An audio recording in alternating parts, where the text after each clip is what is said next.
Hello there, this is Retro Spirits Gaiden, and this is Final Blaster on the PC Engine. This is by Namco, with their giant red, heartwarming logo. The seal of quality, with a T on the end, for some random reason. A shoot 'em up by Namco. Here's the introduction. We've got a guy fiddling with orbs. We have spaceships, flying out of spaceships. We have missile command. We have a dude in the helmet. We have blue orbs flying towards a grey orb of some description. And spaceships. Spaceships with wings that look like they're made out of razor blades. Lovely stuff. Those stars there were the same orbs that they used for the flying bit. Cheeky. Anyway, it's a vertically scrolling shoot 'em up. One in which you will find much to admire and much to fill your soul with despair. So let's talk about the things that you might admire. Graphically, it's decent. Audio-wise, it's decent. Gameplay-wise, it's unsurprising. You've got very few power-ups. You can power up your main shot and these kind of blue shieldy things to become options that follow your ship around, which is nice. Some of the enemies have got some nice animation. You can select the speed of your ship by using the select button on the joypad, and that also changes the shape of your spaceship.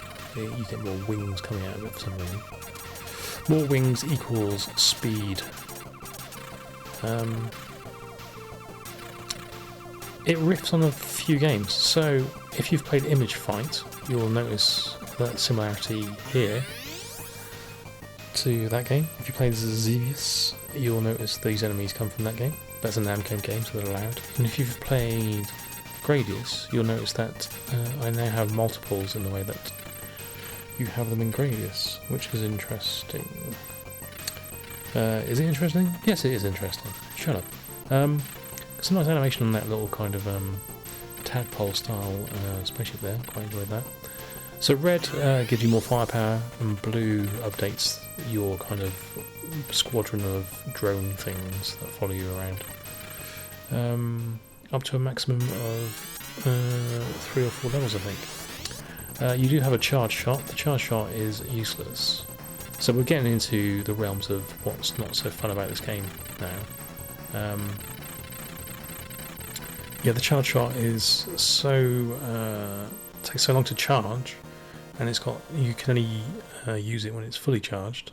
Becomes slightly redundant. The bosses flicker to buggery. Actually, this game is quite flickery all the way through. You get at the end of a level, you get opt, power, and miss judged. Miss is how many lives you've lost. Option, I guess, is what level your option's at, and power is what level your gun's at. So collecting red increases power, blue increases opt. And you've got multiple paths through the game, which are the same levels, but just harder, as far as I can tell. What else is not so pleasant in this game? The gameplay in general is slightly dull, and rock freaking hard. For the first, I don't know, half an hour playing this game, you'll just die continuously because the enemy flight patterns are random and deadly. They just sweep down the screen in massive curves from areas you can't see and just plow straight into you, which is infuriating. Until you've played it a few times, it's difficult to know when they're going to come on.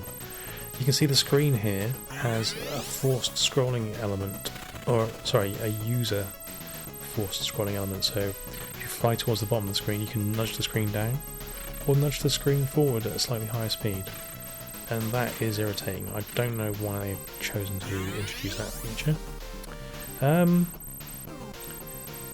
In my opinion, this game is not a great game.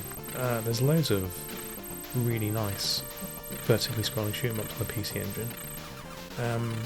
I would say this isn't one of them. This is an average to mediocre give it a D-scrolling shoot 'em up. It also happens to be rock freaking hard. It features more sprite flicker than I've seen in many, like 3 PC Engine games put together. I think it's a little bit, it's even worse than Raiden, and that's got quite a lot of sprite flicker in it. Yeah, so technically it's not too sound. I've not noticed it slowing down at all. The bosses aren't that good looking, so you got one here that's made out of Lego bricks, and it's only on screen half the time, and it fires a really annoying laser beam at you, which has a nice sound effect, I will give it that, but the yeah, it's not a very good looking boss. The game's expensive. The game will cost you at least 40 quid.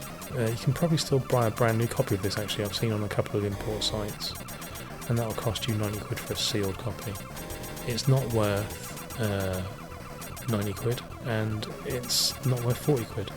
If this game came to you for about 15 quid, you might be okay with it, but 40 quid's way too much, and it's just not exciting enough. It's alright. If you want to spend 40 quid on an alright game, that's up to you. But the technical limitations and the actual gameplay itself do let the side down somewhat. The next level especially features flicker all the way through, which is fairly ugly. I couldn't say ugly there. I must be incredibly drunk. And it also ruins the gameplay because everything just turns off, so you don't know where bullets are, you don't know where you are. Yeah. Not great. I've seen a few people trying to flog this game, a few import companies, and they always say it's like a decent game. Yeah. It's got, parallax scrolling to some degree. You don't see a lot of on the PC Engine. But other than that, it's just alright.